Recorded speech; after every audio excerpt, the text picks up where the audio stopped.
इतना ही मांगते कि हमारी भक्ति बनी रहे और हमें कोई आवश्यक वस्तु का अभाव ना हो, बस इतना सा। अब जैसे ये सोचते हैं अपने बच्चों के लिए ये बना दूं वो बना दूं। एक लाला जी था सेठ धनी, उसने अपने मुनीमों से एक दिन अपनी टोटल संपत्ति का, सारी संपत्ति का टोटल करवाया कि कितनी संपत्ति होगी। उन्होंने बताया जी इतनी होगी, मेरी कितनी पीढ़ी इससे निर्वाह कर सकती है। उन्होंने बताया कि जी आपकी 5 पीढ़ी तो बैठा खा सकती है, इतनी संपत्ति आपके पास, धन है। अरे भले आदमियों, फिर छठी क्या खाएगी? वो छठी क्या खाएगी? और कुछ विधि बताओ।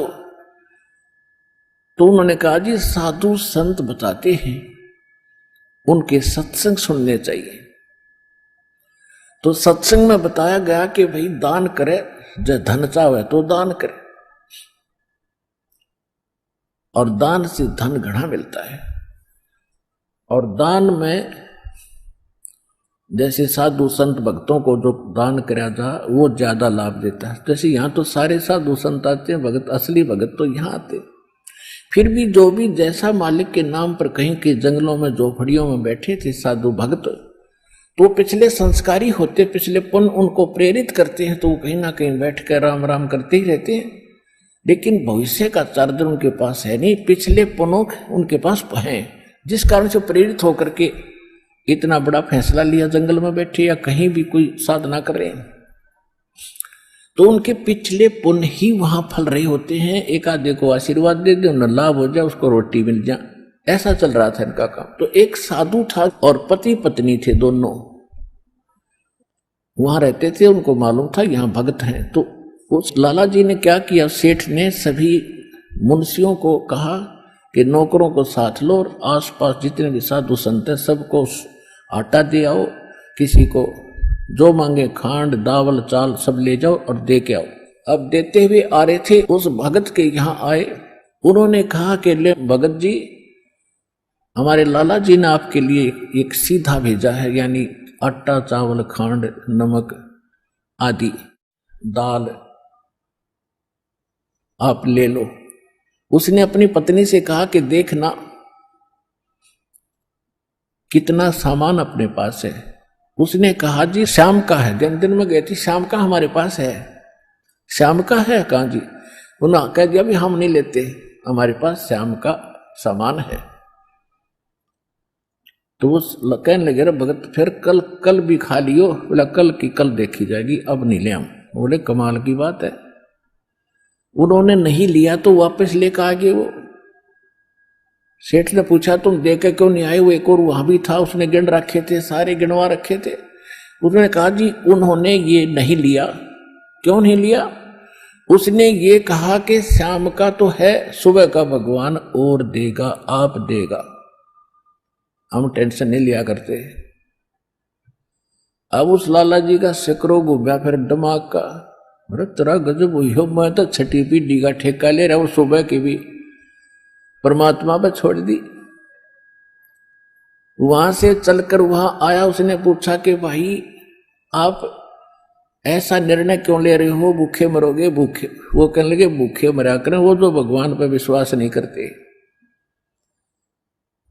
और हमें भगवान आगे से आगे देता उसने, क्योंकि ज्ञान सुन रखा था। लाला जी को बैठा लिया, कहते मां के पेट में जब आप थे किसने चिंता थी तेरी?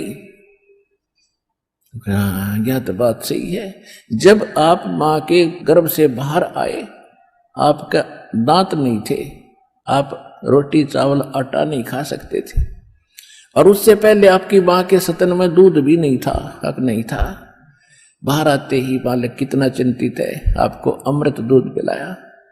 अरे तू ठेकेदार हो रहा छठी पीढ़ी का, तेरी बुद्धि भ्रष्ट होगी लाला जी। और गधे की योनि में जागा तू। तेने बोला जी के करूं मैं, तो मेरे क्या के करूं, कोड इकट्ठा कर लिया तने, पाप का भागी तू होकर खाएंगी तेरी पीढ़ी। वो अपनी किस्मत साथ लेकर आएंगी, तेरे भरोसे नहीं है। अब क्या करूं मैं, तो मेरे क्या? जो बोला इसने बांट दे, धर्म कर दे, तेरी जान बचेगी। तब उस लाला जी ने वो भंडारा शुरू किया, धन भी नहीं बचेगा तेरा। तो कहने का भाव यह है पुण्यात्मा, हम तो बहुत लंबा चौड़ा हिसाब लाए बैठे हैं, एक पल का भरोसा नहीं। देखो अंत में आपने इस स्थिति में आना पड़ेगा, और जिस स्पीड पर आप चले इसका कोई अंत नहीं। आज किसी के पास एक प्लाट है और थोड़ा सा जुगाड़ होते तो सोचे एक और लूं, और फिर और जुगाड़ हो गया तो एक और लूं, वहां थोड़ा सा ठीक मिल रहा है, रेट ज्यादा होने वाले हैं, वहां भी दाव लग गया तो 30 चौथा और दूसरे शहर में ले लूं, इतने मृत्यु हो जाएगी, और फिर कुत्ता बनकर वहां घूमया करेगा शहर सपट्टे करता। यह बात आपने याद रखनी पड़ेगी, 101% सत्य है। अब जो आपको दास ने परमात्मा की वाणी सुनाई थी कि सुरपति दुखिया भूपति दुखिया रंक दुखी बपरीति हो।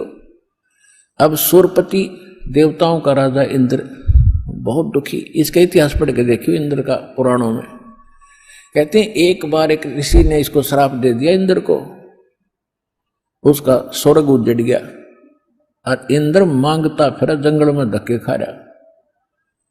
और फिर कभी देखते हो राक्षसों ने चढ़ाई कर दी, देवताओं का राक्षसों का लठबाज रहा है झगड़ा हो रहा है, और मृत्यु के बाद फिर इंद्र गधा बनता गधा। तो यहां कहते सुरपति दुखिया भूपति, सारी पृथ्वी का राजा भी दुखी, और रंक दुखी बपरीति हो, निर्धन तो स्वाभाविक दुखी, उस पर सारी आपदाएं आती ही हैं जब तक वो भगवान की शरण में नहीं आता। जब वो परमात्मा की पावर से जुड़ जाता फिर रंक हो और चाहे राजा हो, परमात्मा तो उनको सब अपने हिसाब से डील करेगा। फिर परमात्मा कहते हैं कहे कबीर और सब दुखिया एक संत सुखी मन जीती हो। अब आपने मन जीतना पड़ेगा, आपने मन जीती बनना पड़ेगा। कैसे? जैसे एक रंका और बंका नाम के दो पति पत्नी भगत थे और परमात्मा आए हुए थे। परमात्मा क्या करते हैं, आपको वेदों से भी प्रमाणित किया है कि जब चाहे कहीं पर भी एक साधु संत रूप बनाकर वो कुछ समय उस क्षेत्र में रहा करते, क्योंकि वहां उनकी कुछ पुण्य आत्मा होती थी, उनको फिर से चार्ज करते थे, ज्ञान सुनाते थे, माया से हटाते थे और भक्ति में जोड़ कर उनके पुण्य कर्म बना के वहां से अंतर्ध्यान हो जाते थे। और उसी समय नामदेव जी महाराष्ट्र के अंदर नामदेव जी छिप्पी जाति में ये भी प्रकट थे।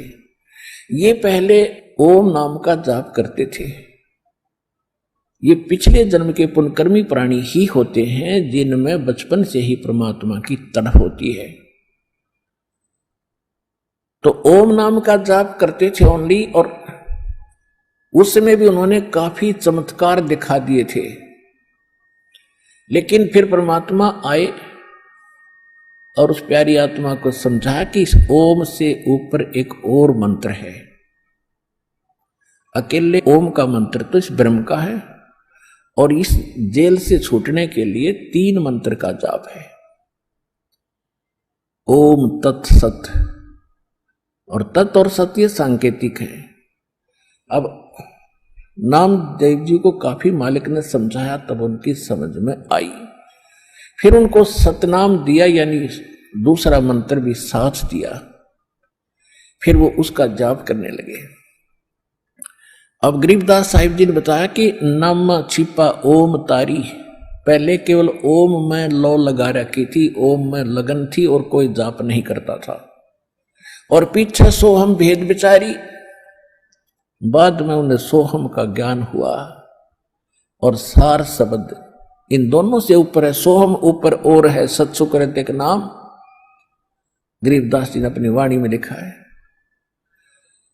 कहते नामा छिपा ओम तारी, पीछे सोहम भेद विचारी, और सार शब्द पाया जद लोई, आवागमन बहुत डावी। तब नामदेव जी का कल्याण हुआ। जब परमात्मा आए हुए थे उनको सार नाम दिया नहीं था, मालिक समझाया करते थे, सतनाम प्राप्त था। लेकिन पिछले संस्कार इतने प्रबल थे। एक दिन नामदेव जी जा रहे थे कहीं से, और साथ में रास्ते में एक मंदिर था। मंदिर में ब्राह्मण लोग अपनी आरती उतार रहे थे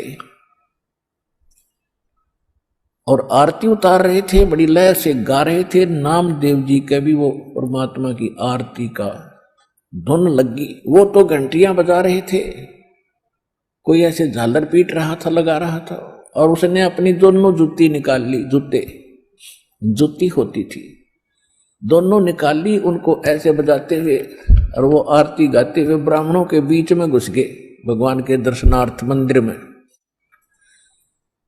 अब पंडितों ने देखा कि ये छोटी जाति का हाथों में जूते लेकर आ गया हमारे बीच में, इसने तो भ्रष्ट कर दिया भगवान के मंदिर को। और वो धुन में लगे हुए थे, उनको धक्का में जावे नहीं, वो अपने मंडरे उसको पकड़ कर जबरदस्ती घसीट के और मंदिर के पीछे पटक दिया। वो वहां पड़े पड़े भी ऐसे आरती गा रहे और जूतियों से पीट रहे। परमात्मा ने वो मंदिर का मुख नामदेव की तरफ कर दिया। पंडित जी पिछली साइड में पिटे झालर पीछे न खड़े।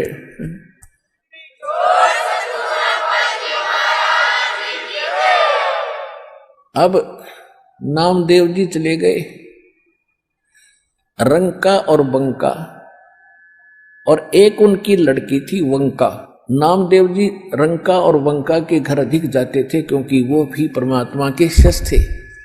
जब परमेश्वर साधु रूप में वहां आ रहे थे, गुरु रूप में रहा करते थे, अस्थायी सटे उनका कुछ समय का था वहां पर। तो जो ही वो उस रंका बंका के घर गए नामदेव जी, और वो लड़की उन भक्तों की, रंका और बंका की, एक पट्टी तैयार करे थी, जैसे अपने देसी औषधि बना के हल्दी कूट के तेल में पका के। नामदेव ने पूछा, बहन क्या कर रहे हो ये? वो कहने लगी, भाई तेरे खोदे हुए खड्डे आंट रही हूं। अब मैंने क्या कर दिया कि भाई तू कतई नहीं मानता, भगवान गुरुदेव जी कितना संकेत करते हैं, भाई तुम अपनी यह अंगा मत दिखाया करो, अपनी शक्ति का प्रदर्शन ना करा करो, थारा भट्ठा बैठ जाएगा। पर भाई तुम बाज नहीं आता। और भक्तों की इज्जत रखने के लिए भगवान को दुख उठाना पड़ता है। तेरे को क्या जरूरत थी वहां उस मंदिर में घुसने की? और जब तेरे को बाहर पटक दिया ना भगवान की इज्जत का, तेरी इज्जत नहीं भगवान की इज्जत थी वहां पर। भगवान का नाम लेनिया नहीं रहे वो कोई, सबको पता था कि उसका भगत है, उस गुरु का परमात्मा नाम बदल कर वहां रह रहे थे। और क्या बनती बेरा तुझे? तेरे को जरा सी लगती है तू आंख नहीं खोलता। और परमात्मा ने तेरा मंदिर फेरा ना, उनके हाथों के चोट लागी, हाथ लाल हो गए, उनके जख्म हो गए। भाई गुरु बता रहे थे मेरे तीन बेटी, वो मानता कोई ना, बहुत बार समझा लिया, आज उसने ऐसे ऐसे कर दिया। और मैं वहां गया था, उसका मंदिर फेर के आया हूं भक्ति की इज्जत रखने के लिए। और गुरु जी का हथम जख्म हो रहे हैं, चाल दिखाऊंगी। अब वो लेकर गए, पट्टी बांधी, नामदेव पढ़कर चरणों में रोने लग गया।